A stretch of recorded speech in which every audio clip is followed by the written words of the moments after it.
World జాగ్రఫీకి సంబంధించి ప్రపంచ మహాసముద్రాలను గుర్తుపెట్టుకోవడానికి సులభమైనటువంటి నియమం మనం ఈరోజు చూడబోతున్నాం. దాని పేరు పైసా.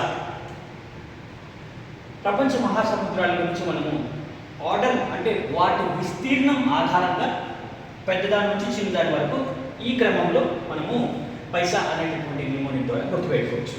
మొట్టమొదటి అంటే పసిఫిక్ మహాసముద్రము. ఇది ప్రపంచంలోనే అత్యంత పెద్దది. విస్తీర్ణ పరంగా చూసినప్పుడు అత్యంత లోతైనటువంటి మెరియానా ట్రెంచ్ కూడా పసిఫిక్ మహాసముద్రంలోనే ఉంది. రెండవది అట్లాంటిక్ మహాసముద్రము. మీకు ఎగ్జామ్లో అడుగుతుంది ఎస్ ఆకారంలో ఉండేటటువంటి మహాసముద్రం ఏది అంటే ఇది అట్లాంటిక్ మహాసముద్రం అన్నమాట. ఇది యూరోప్ అండ్ అమెరికా ఈ రెండు ఖండాల మధ్య ఉంది కాబట్టి ఇది వాణిజ్యపరంగా రవాణా మార్గాలకి అత్యంత కీలకమైనటువంటి మహాసముద్రంగా పరిగణించబడుతుంది. తర్వాత ఐ అంటే ఇండియన్ ఓషన్, హిందూ మహాసముద్రం. తర్వాత భారతదేశం యొక్క ఋతుపవనాలు, తర్వాత జాతీయ భద్రత ఈ మహాసముద్రం పైన ఎక్కువగా ఆధారపడి ఉంటుందన్నమాట.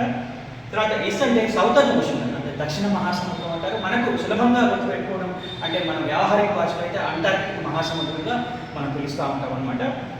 చివరిది ఆర్కిటిక్ మహాసముద్రము. ఇది ఉత్తర ధ్రువం వద్ద ఉంది. ఇది ఎల్లప్పుడూ మంచుతో కప్పబడి ఉంటుంది. గ్లోబల్ వార్మింగ్ యొక్క ఎఫెక్ట్ దీని మీద ఎక్కువగా ఉంటుంది. ఇది మహాసముద్రాల్లోకి చిన్న మహాసముద్రం అనమాట. సో ఈ విధంగా ఆర్డర్లో కూడా ఇది గుర్తుపెట్టుకోవడానికి పైసా అనేటటువంటి నియమాన్ని ఉపయోగించండి. ఎప్పుడైనా కూడా మనకి వరల్డ్ జాగ్రఫీలో మహాసముద్రాల గురించి వచ్చినప్పుడు చిటికెలో వాటికి సంబంధించిన ఇన్ఫర్మేషన్ని ఈ పైసా ద్వారా గుర్తుపెట్టుకోవచ్చు. Wish you all the best.